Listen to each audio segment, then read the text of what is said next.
Welcome back. I'm Dick Brennan. Two stabbings on the subway this week. Now police say the same person is responsible for both attacks. They're searching for this man here, identified as 52-year-old Jamar Banks. The NYPD says that he stabbed a 31-year-old man Wednesday on the 2 train at the 14th Street and 7th Avenue station. And then yesterday, police say he stabbed an off-duty MTA worker on the 5 train platform at the Pelham Parkway station. Okay, so we got a man wanted for 2 different stabbings in 2 different days in 2 different subway stations in the city of New York. He's called Jamar Brooks. He's on the loose. They have no idea where he is. And it turns out when we look into this individual in particular, we find out that he has 87 prior arrests. No, you didn't just mishear me. Let me say it with a little more emphasis. 87 prior arrests before he committed these 2 stabbings, to which he has yet to be arrested for. This is the nonsense that we deal with constantly in the city of New York. This is the consequences of bail reform, and I'm sick of it. So greetings and salutations, everyone. My name is Sean. We're going to talk about this particular case. We're going to talk about Jamar Banks and his 87 arrests prior to the stabbing, to which, again, he's still on the loose. At least the NYPD had the decency to say, hey, this guy's probably armed and dangerous, so be careful if you confront him. But before we do, I want to thank everybody who supports this channel via actualjusticewarrior.com/join. Give me the money. Give me the money, okay? Both victims are in stable condition. These and other recent attacks have caused the governor to try to react to stop the violence and address the mental health crisis. So there's a lot of progressives, and a lot of progressives online in particular, that are confused about how Donald Trump and the Republicans did so well in this last election, why so many counties moved significantly right, and why so many blue state strongholds also shifted dramatically to the right, and more so than traditional red states. And in reality, it is the same reason why Lee Zeldin overperformed all expectations as a Republican running for governor against Kathy Hochul. It's the same reason that Republicans won so many congressional seats in the state of New York in 22, and that is because they are sick of this nonsense. And what you just heard right there is objectively nonsense. I just opened this story by telling you that Jamar Banks, the man who is on the loose after stabbing 2 individuals in back-to-back days, including an MTA worker, had been arrested 87 times. And the reason why he's not in jail for any of those 87 arrests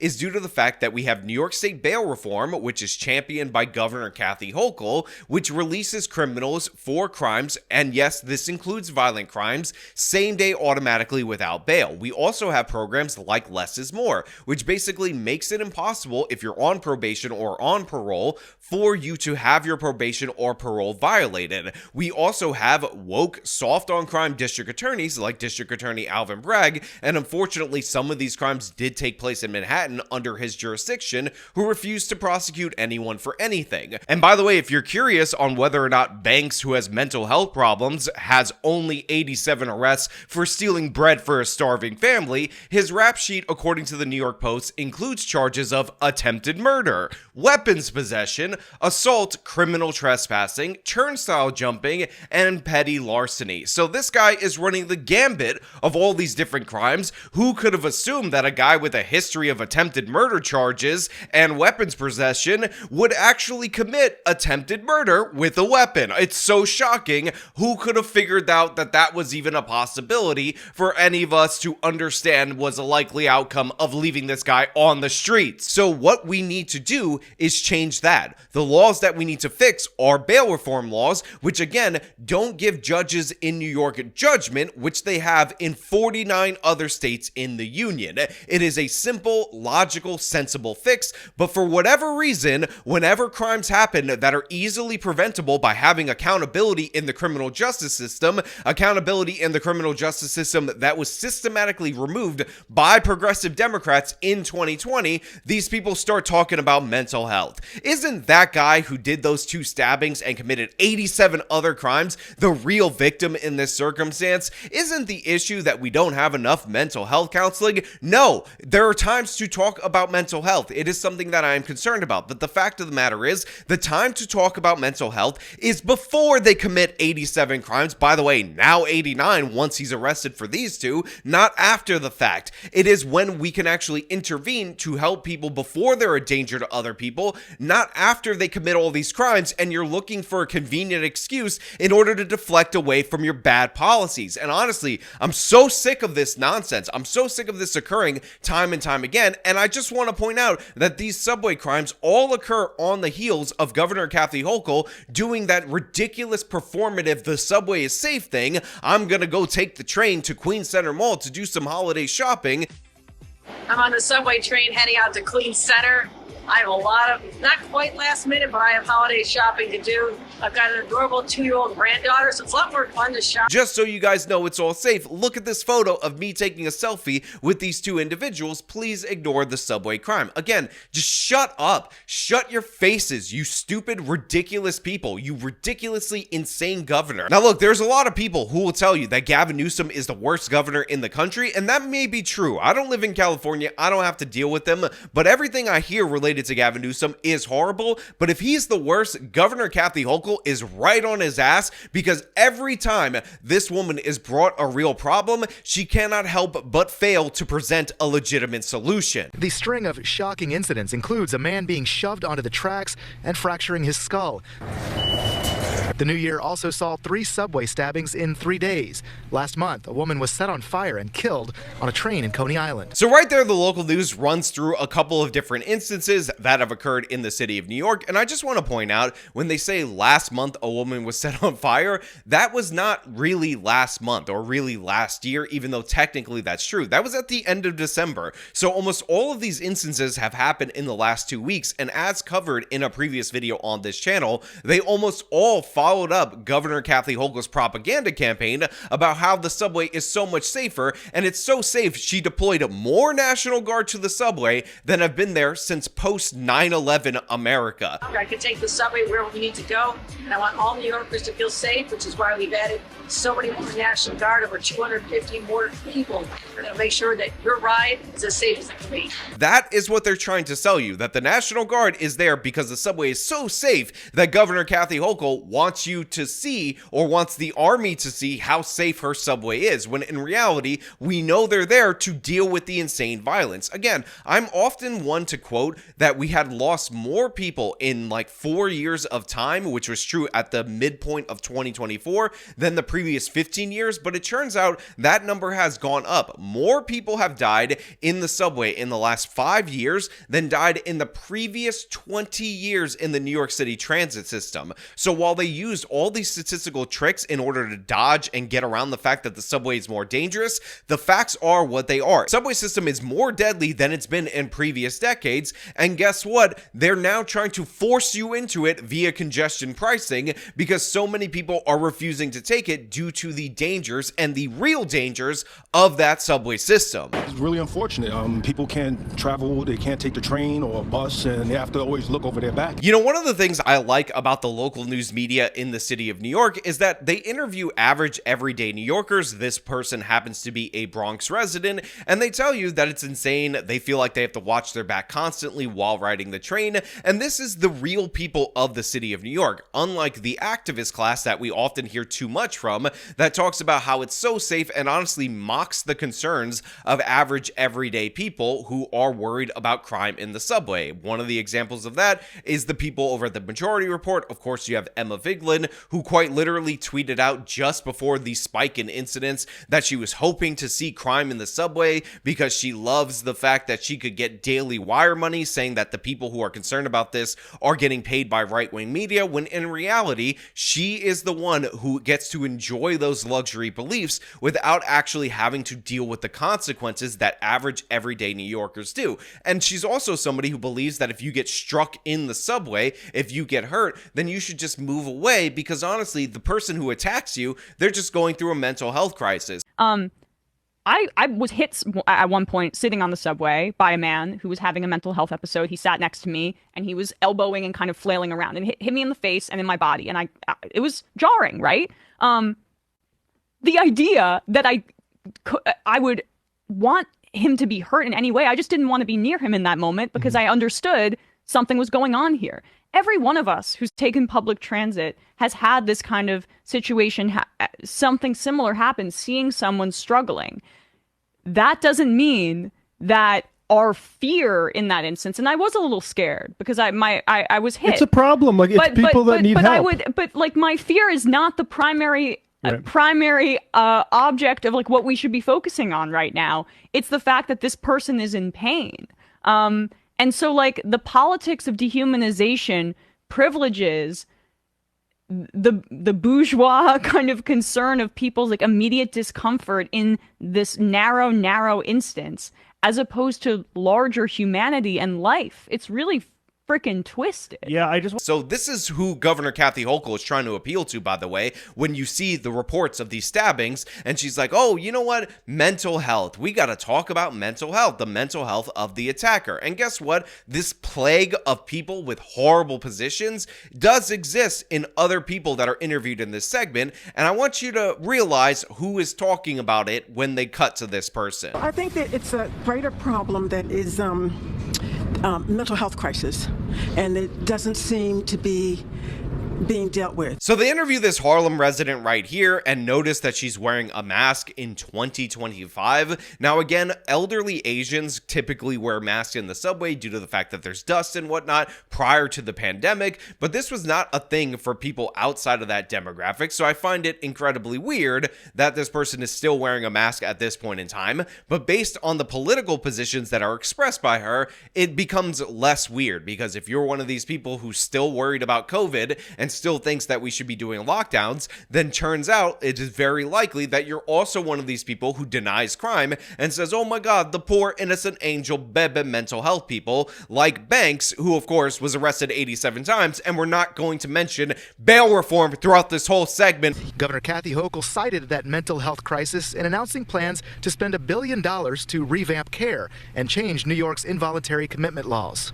We need to ensure that those who are suffering from severe mental illness are getting the care they need. I'm going to be perfectly honest with all of you guys out there in the audience. I hate this woman. I despise Governor Kathy Hochul for a number of reasons. First and foremost, I just want to point out, the reason they're doing the congestion pricing is because they expect to raise $1 billion in order to get $15 billion in federal grant money. But that is only to be raised by doing congestion pricing and taxing drivers and trying to force people in the subway. But all of a sudden, when there's crime, when there's criminal activity, when somebody is arrested 87 times and released over and over again due to bail reform Governor Kathy Hochul has championed, they find $1 billion not to address the crime, but to do mental health stuff and mental health care. And we're going to just do it because, you know, it's dangerous for you guys out there in the subway to deal with the mental health people. But the mental health people are still victims, and you're still not a victim, so you're just going to have to suck it up. How about you change bail reform?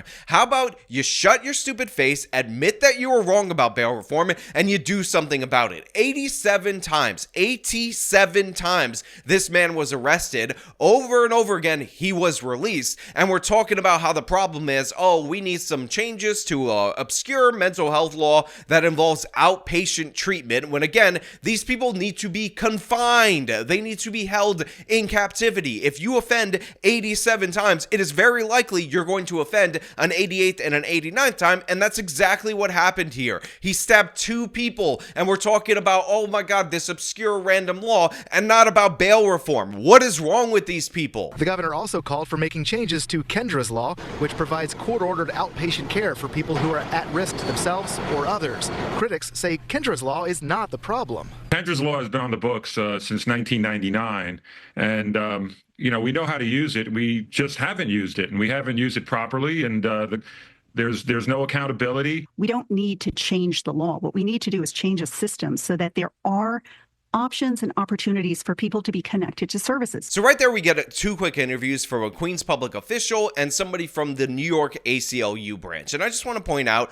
one of the things that this person said that's absolutely crucial, which is the law that she's talking about changing has been in effect since 1999. Now, we've seen the greatest crime decrease in American history, in the city of New York's history, from the mid-90s all the way up until 2019 to 2020, when the Black Lives Matter riots happened, when when bail reform happened and all these different new laws have happened. So that law is not the problem. That law is not the issue. That is not the driving force behind this increase in subway crime. The issue is bail reform. The issue is you release the repeat offenders over and over again, and then you're shocked when they repeat offend. So the idea that we need to fix this other thing or address something maybe from the 70s, that might be the real issue in order to solve this, is absurd. We had mentally ill people in the city of New York prior to bail reform. The difference between the pre-bail reform and post-bail reform period is that when they were arrested 87 times, they were held in captivity. They were removed from the streets. They were incapacitated.